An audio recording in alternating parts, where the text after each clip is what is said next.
Magandang gabi po sa inyong lahat. Okay. Alam niyo, laging nakakatuwa na bumalik dito sa ating parokya ng MMJP. Every time that I am here, it always brings good memories, no? Minsan akong naging ama ng pamayanang ito, minsan ko kayong naging anak, no? Bilang parish priest. Pero kahit na minsan, kahit sabi nga nung kanta, ang minsan ay magpakailanman, no? No, kaya ang community ito ay magpakailanmang bahagi, no, ng aking pagkapari. Kaya I am thankful, salamat sa inyong kura paroko si Father Godwin for inviting me to celebrate the Mass tonight, no? Yung ating pong misa ngayon ay tinatawag na Misa Aurea. Sabihin nyo nga po, anong ibig sabihin ng Misa Aurea? Yan po ay Latin. Ang ibig sabihin ng aurea is gold. So, ginintuang misa. Now, bakit natin ito tinatawag na Misa Aurea? Dahil doon sa Ebanghelyong ating binasa ngayon.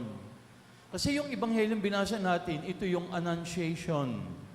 Nung dinalaw ng Anghel Gabriel si Maria, at ibinalita na siya ang magiging ina ng Diyos. Nung sandaling sinabi ng anghel na ikaw ay magiging ina ng Diyos, at nung sandaling sinabi ni Maria, maganap nawa sa akin ayon sa iyong sinabi, si Jesus ay ipinaglihin na niya sa kanyang sinapupunan. Kaya in our church tradition, sinasabi na ngayon pa lang, si Jesus ay nandirito na sa ating mundo. Hindi pa nga lang siya ipinanganganak, pero nasa sinapupunan na ng ating mahal na ina. Kaya Misa Aurea, ibig sabihin, nandirito na si Jesus. Kaya ngayon pa lang talagang pwede na tayong magbatian ng Merry Christmas. Batiin nyo nga yung inyong katabi, Merry Christmas. Ayan, ano? Merry Christmas. Pero yung Merry Christmas po natin, hindi M-E-R-R-Y. M-A-R-Y. Merry Christmas. Dahil nga ito ay Misa Aurea. No? Sabi ng isang kanta, di ba? Have yourself a merry little Christmas. Yan ang ating pag-uusapan ngayon. How are we going to have a merry Christmas? Hindi yung M-E-R-R-Y, kundi M-A-R-Y. Alam niyo si Maria, hindi natin pwedeng ihiwalay sa Kapaskuhan. At hindi natin pwedeng pagnilayan ng Kapastuhan nang nakahiwalay sa pagkatao ni Maria. Bakit? Dahil if there is no Mary, there is no Jesus. No? Dahil sa pamagitan ng ating mahal na ina, doon dumaan o doon natin natanggap ang ating Panginoong Jesucristo. So ngayon, sa gabing ito, yun yung ating pag-uusapan. How are we going to have a Merry Christmas? Tatlong simpleng paraan lang. Unang-una, look inward. Sabihin nyo nga po. Hindi ko marinig. Lakasan natin. Look inward. Ibig sabihin, tayo ay titingin sa ating kalooban. Bakit po look inward? Yan ang ginawa ni Maria. She looked inward. At ang ibig sabihin ng looking inward, ito yung humility ni Maria. Yung kanyang kababaang loob. Now, tandaan ninyo, ang sabi dun sa Ebanghelyo, binati siya ng anghel. Now, ano nga yung bati ng anghel sa kanya? Ano bang sinabi ng anghel sa kanya nung binati siya ng anghel? Sinong nakakaalam? Sinabi ba niya, Hello, Mary? Ano yung narinig niyong binati ng anghel? Ang sabi niya doon, magalak ka, Maria, ikaw ay pinagpala ng Diyos. Actually, walang Maria . Ang sinabi lang, magalak ka, ikaw ay pinagpala ng Diyos. Now, hindi natin ito mauunawaan kapag sa Tagalog lang natin pinakinggan. Pero kapag naalala natin yung original Greek na ginamit doon, si Maria ay hindi tinawag ng anghel sa kanyang pangalan. Ang ginamit ng anghel ay binigyan siya ng titulo. At ano yung titulo na ibinigay kay Maria? Sabi nung anghel sa kanya, in Greek, ke karitomene. Sabihin nyo nga po, O, ang galing niyong mag-Greek, ano? No? Sabi niya, ke karitomine. Ano bang ibig sabihin ng ke karitomine? Ikaw na mulat mula pa, sa simulat mula pa, ay pinagpala na ng Diyos. You who have been blessed since the very beginning. So yun yung title na ibinigay ng anghel kay Maria. Hindi niya tinawag si Maria ng kanyang pangalan. Tinawag niya, Salve, ke karitomine. Ikaw ang pinagpala sa mulat mula pa. So yun ay pinakamataas na title. At sinabi ng anghel sa kanya, Salve. Yung titulo na Salve, ginagamit yan kapag when you are greeting royalty. Yung mga hari, mga reyna, yan yung bating ginagamit. Pero ano yung naging sagot ni Maria? Anong sagot ni Maria? Sabi niya, ako ang alipin ng Panginoon. Maganap nawa sa akin ayon sa iyong sinabi. So kahit na siya ay itinaas ng anghel, ibinaba naman niya yung kanyang sarili. Sabi niya, ke karitomine, salve. At ang tugon naman niya, I am the maid servant. Ako ang alipin ng Panginoon. So, Mary looked inward. Tiningnan niya yung kanyang sarili at doon niya nakita na siya ay alipin lamang ng Panginoon. Mga kapatid, yan ang itinuturo sa atin ni Maria. Do you want to experience Christmas? Gusto mo bang maranasan ang Kapaskuhan? Dapat po mababang loob tayo. Kung tayo ay mayabang, hindi natin mararanasan ang Pasko. Baka nagdiwang lang tayo ng party, pero yung hiwaga ng Pasko, hindi natin mararamdaman kung wala tayong kababaang loob. Alam niyo, pag kayo ay nagpunta doon sa Holy Land, pag nagpunta kayo doon sa Church of the Nativity, alam ko yung ilan sa inyo nakapag-pilgrimage na nakapunta na doon no? Alam ko si Ate Babes minsan nagpunta doon Nasaan ba si Ate Babes, no? Ayan, no? Nag-Holy Land na yan doon Pag dumalaw po kayo doon sa Church of the Nativity, kung saan isinilang si Jesus, makikita ninyo yung pintuan na daraanan ninyo, mga ganito lang kababa. At makipot, halos kasya lang yung aking katawan. No? Kaya kapag ikaw ay medyo malaki-laki ng konti, baka hindi ka makapasok. No? Talagang mahihirapan ka pumasok. Alam niyo, nung una akong dumating doon, ang sabi ko sa sarili ko, ano ba naman tong architect na to? Bakit naman ganito ang ginawa? Pagkaliit-liit nung upuan, nung pintuan. Pero meron palang dahilan. At ano yung dahilan? Para bang pinapaalala, do you want to enter the Church of the Nativity? Gusto mo bang pumasok sa misteryo ng Kapaskuhan, ng kapanganakan ni Jesus? Dapat yuyuko ka. At dapat paliliitin mo ang iyong sarili para ikaw ay makapasok. So again, katulad ng sinabi ko kanina, kung gusto mong maranasan ang hiwaga ng Kapaskuhan, dapat katulad ni Maria, we will look inward. At makita natin magkaroon tayo ng kababaang loob.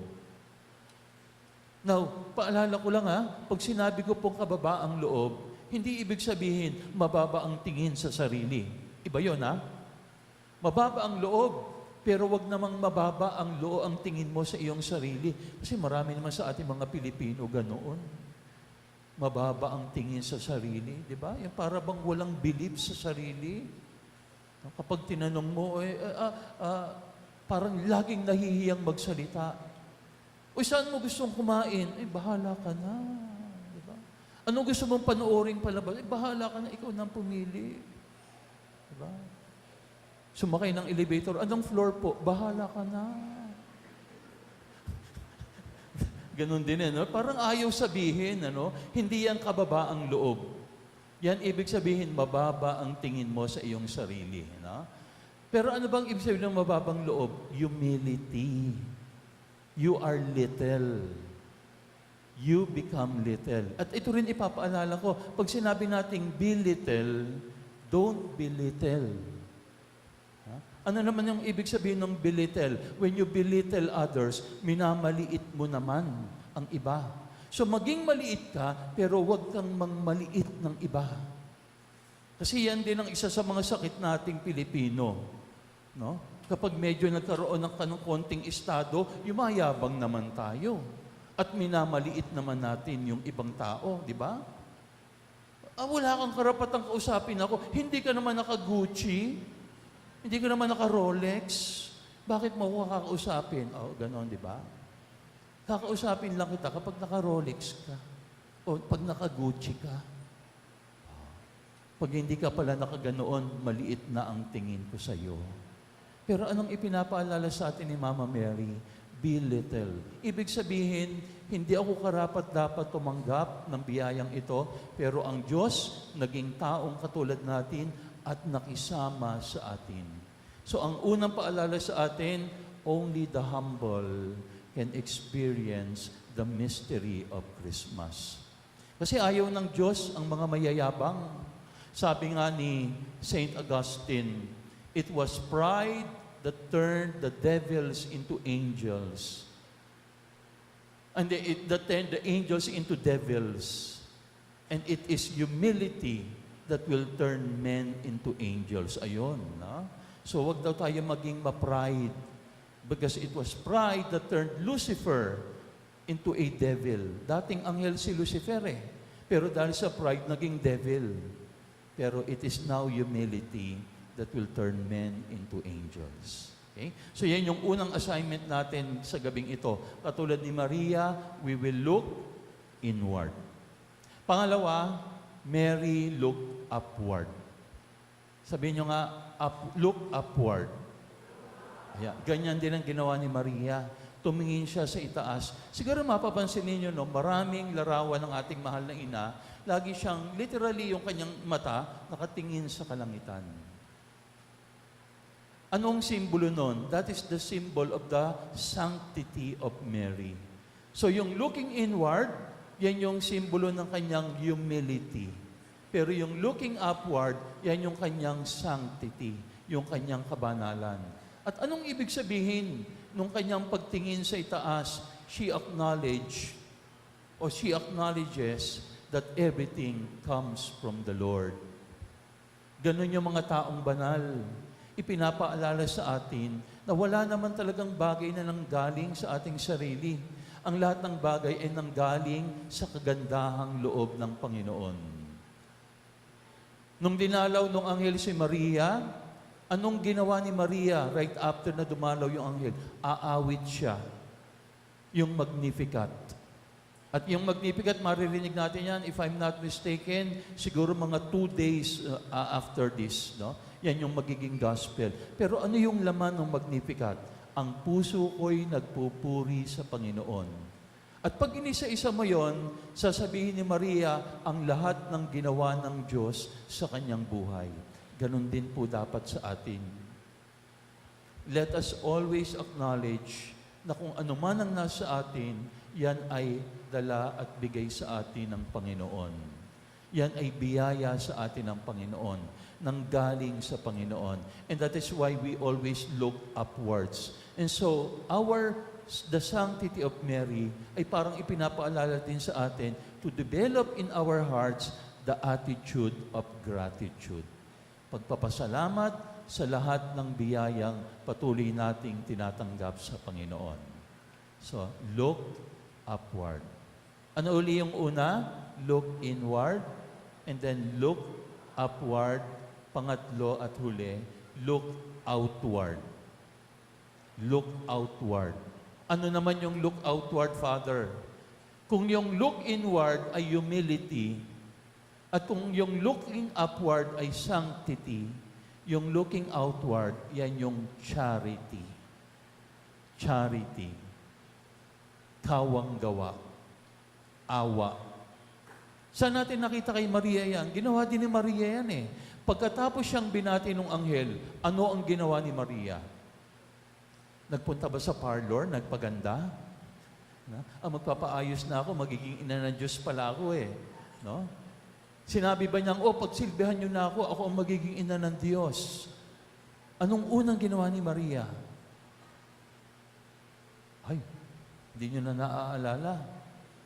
Lumabas siya at dinalaw yung kanyang pinsang si Elizabeth, di ba? Naglakad ng malayo, dinalaw yung kanyang pinsang si Elizabeth. Bakit? Narinig natin yan two days ago. Naglihi na si Elizabeth. Hindi, kahapon lang yata yun, ano? Naglihi si Elizabeth at yung kanyang anak ay si Juan Bautista. So, nung dinalaw nung anghel si Maria, 6 months na si Elizabeth. Kaya ang ginawa ni Mary noon, dumalaw agad para pagsilbihan at paglingkuran si Elizabeth. So ano yung ipinapakita ni Mama Mary? Ang kanyang unang instinct, hanapin yung mga nangangailangan. Tulungan yung mga nangangailangan. Kasi alam niyang nag-iisa yung kanyang pinsan si Elizabeth, may katandaan na rin. So sabi niya, kailangan niya ng katulong. Kaya bagamat siya, biro mo ina ng Diyos. Pero yung kanyang kababaang loob, pupunta ako doon, maglalakbay, pagsisilbihan ang kanyang pinsan hanggang maipanganak si Juan Bautista. At saka lang siya uuwi. Yan yung tinatawag nating charity. Mary looked outward. Mga kapatid, ganun din po sana sa atin.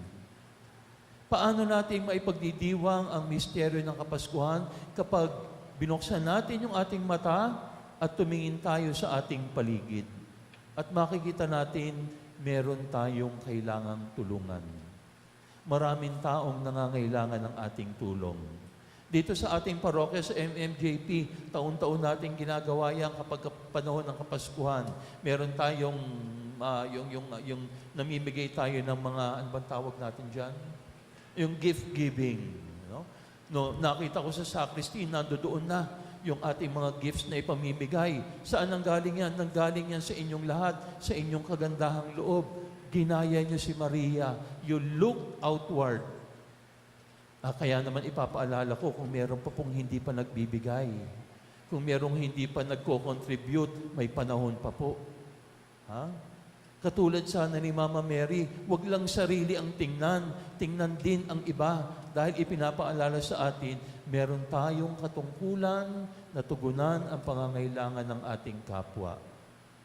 At wag nating kalimutan, sabi ng ating Panginoon, whatever you did to the least of my brothers, you did it to me.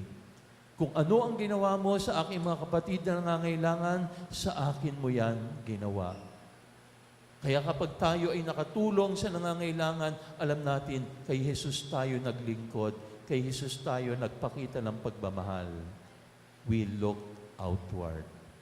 Mga kapatid, Misa Aurea, Golden Mass. Sa gabing ito, ipinakikita ang ating Inang Maria as a model of how to celebrate Christmas. At paano natin gagawin yan? How are we going to have a merry little Christmas? Like Mary, let us look inward, let us look upward, and let us always look outward. Amen.